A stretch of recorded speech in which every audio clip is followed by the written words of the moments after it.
Cypress wood.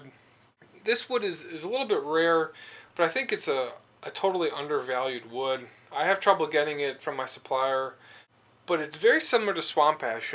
It grows in swamps. It's the beautiful cypress trees that are 200 feet tall coming out of Louisiana.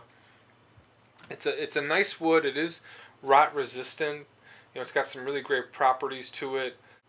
It's a tad lighter than alder. It's probably a little bit lighter than basswood, but it's a little bit harder than basswood, so it's really easy to work with.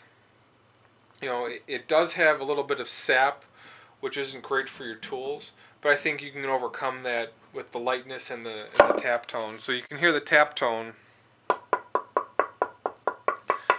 much brighter than basswood. It's got a good ring.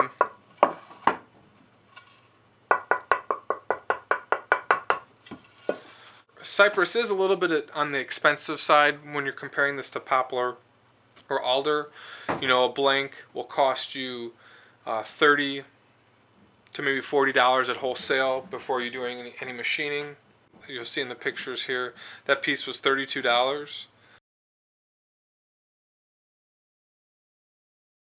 I'll get a body, maybe two bodies if I cut it correctly. What's nice is it does grow large.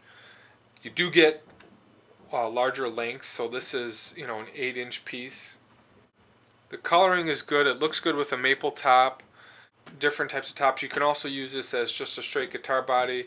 It's got an excellent tone. In terms of workability, it is workable, but like I said, it is a tad sappy.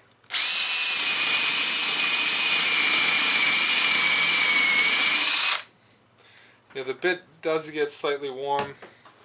I'll definitely be using Cypress for bodies when it comes available.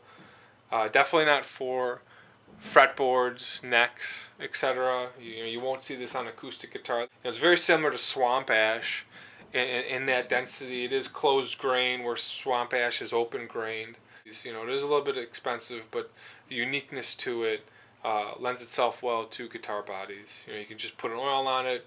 You can paint.